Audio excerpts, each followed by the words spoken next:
Olá, está no ar o Justiça em Questão, um programa do Tribunal de Justiça de Minas Gerais. Saiba quais são os direitos e deveres do cidadão que possui dívidas. A cobrança de dívidas por telefone é um direito assegurado às empresas credoras, porém, a atividade deve respeitar normas. Entenda quando o cidadão pode ter os seus bens penhorados. E mais, o que acontece quando uma pessoa possui dívidas e não tem como quitá-las? Você sabe o que significa ter o nome negativado? Fique com a gente, o Justiça em Questão começa agora.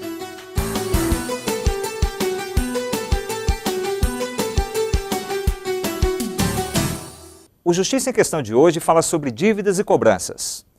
Manter as contas em dia nem sempre é uma tarefa fácil. Veja agora como o brasileiro tem comprometido a sua renda.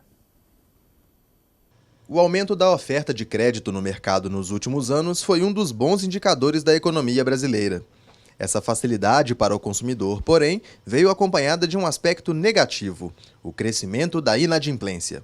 Isto é, muitas pessoas estão fazendo dívidas que não conseguem pagar. Vale lembrar que endividamento e inadimplência são coisas diferentes. Quando uma pessoa pega emprestado recursos financeiros para adquirir algum bem, está se endividando. O excesso de dívidas é que pode levar o consumidor à situação de inadimplência, que é quando não se consegue pagar um compromisso financeiro até a data de seu vencimento. Em 2014, a FEComércio, Federação do Comércio de Bens, Serviços e Turismo do Estado de Minas Gerais, divulgou uma pesquisa sobre o endividamento do consumidor no estado. Cerca de 54,8% dos entrevistados tinham dívidas. 76,3% das pessoas apontaram os cartões de crédito como responsáveis por grande parte do endividamento. O principal motivo para o atraso nos compromissos financeiros foram o descontrole e a falta de planejamento. Para evitar que as dívidas comprometam o seu orçamento, siga as dicas dos especialistas. Pesquise sempre os preços. A internet é uma grande aliada para essa tarefa. Procure não comprar por impulso. Tente pagar à vista, pois dessa forma será possível conseguir algum desconto. Cuidado com os custos das comunicações. É necessário ter cuidado com os planos de serviços das provedoras. No caso do celular, uma maneira de controle é ter o serviço pré-pago, definindo assim previamente o valor a ser gasto. E a mais importante, planeje seus gastos e adote o consumo consciente. Toda empresa tem o direito de cobrar uma dívida, e isso inclui as cobranças por telefone. A prática é legal, mas as empresas precisam seguir as regras estabelecidas em lei. Entenda. Seja para vender ou receber reclamações, o call center está lá, sempre presente. Uma das principais atividades neste ramo é realizar cobranças. E para isso, cada funcionário precisa de preparação.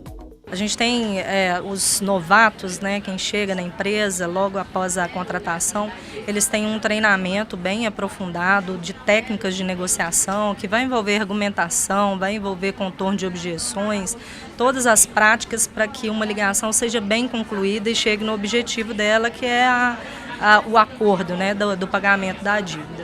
Pode não ser agradável receber uma ligação solicitando o pagamento de uma dívida. No entanto, cobrar não é ilegal. Tanto que o Código de Defesa do Consumidor, na Lei 8.078 de 1990, regula o procedimento. Qual que é a regra geral? O consumidor cobrado, ele não pode ser exposto ao ridículo, ele não pode ser ameaçado, ele não pode ser coagido. Então, como que a gente faria? A gente faria o seguinte, na questão de cobrança via telefone, se ele sentir constrangido, coagido, ameaçado, estaria errada a cobrança. Então, a questão de horário. Não existe regra, mas qual que é a orientação dos órgãos de defesa do consumidor? Que seja feito no horário comercial, que seja feito no telefone pessoal do devedor, isso tudo para a gente evitar o constrangimento. O negociador, nome dado ao funcionário responsável pela cobrança, precisa ser paciente, pois muitas vezes escuta verdadeiros absurdos dos clientes. Escuto, né? Deixo ele falar, quando ele acalmar, eu mostro para ele que eu estou ali não com o foco de discutir com ele, sim de resolver o problema dele, que eu estou ali para ajudar ele. Tinha uma oportunidade para ele resolver a situação inadimplente. Nem todas as empresas seguem as regras. Conversamos com um ex-funcionário de uma empresa de call center que exercia esta função e recebia ordens contrárias às recomendações para o setor. Era essencial deixar recado. A gente tinha cada carta de clientes tinha uma lista de telefones. Aí podia ser telefone de vizinho, de irmão, de emprego, qualquer tipo de contato servia, que seria só para deixar um recado para a pessoa e pedir para ligar para esse telefone. Muitas vezes eu me senti mal, assim, principalmente em algumas situações, igual eu pegava muitas pessoas com dificuldade, sabe? Às vezes eu via que a pessoa não tinha dinheiro e eu tinha a possibilidade de dar um desconto maior, mas não podia liberar o desconto de cara porque tinha uma meta a cumprir, entendeu? Então não era uma coisa agradável de se fazer não, mas... Nosso entrevistado relata que muitas vezes o desrespeito é praticado pela empresa contra o próprio funcionário. Eu precisava estudar para um concurso e solicitei as férias, se não me engano, para agosto ou setembro. Só que eles só queriam liberar minhas férias para depois de 1 ano e 11 meses que eu tinha trabalhado. Não, era muito comum, muitas pessoas reclamavam lá. A Confederação Nacional do Comércio de Bens e Serviços divulgou que, em outubro de 2014, o número de famílias endividadas diminuiu 3% em relação ao último mês e 1% em relação ao mesmo período do ano anterior. Mesmo com menos famílias a serem cobradas, o call center de cobrança continua crescendo. Dados do Ministério do Trabalho dão conta de que, nos últimos 3 anos, a oferta de vagas no setor mais que triplicou. São mais de 1,5 milhão de funcionários em todo o país. Com um número tão expressivo, não é difícil encontrar relatos de problemas que podem até ser tipificados como prática criminosa. O Código de Defesa do Consumidor, no seu artigo 71, prevê que essas cobranças que são feitas de forma exagerada, que ameacem o consumidor, que o coloquem de forma humilhada, né, frente à sociedade, isso é crime. Então, como ele deve fazer? Ele deve procurar a delegacia especializada em defesa do consumidor e fazer uma notícia de crime para que o Poder Judiciário faça as apurações devidas. E interessante dizer que, dependendo da circunstância, a gente pode incluir isso como uma ameaça ou como constrangimento ilegal que está previsto no Código Penal.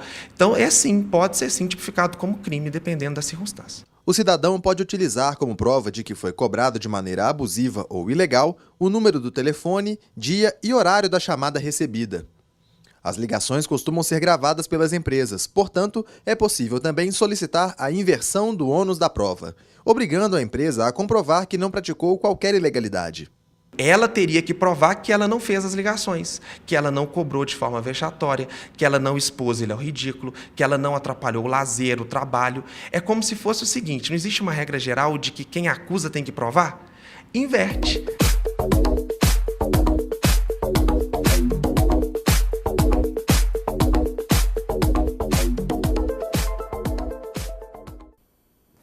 No próximo bloco, o Justiça em Questão fala sobre as consequências para o consumidor que deixa de pagar suas dívidas. Saiba quais bens podem ser penhorados e o que acontece com o cidadão que não possui recursos para quitar seus débitos. Voltamos em instantes.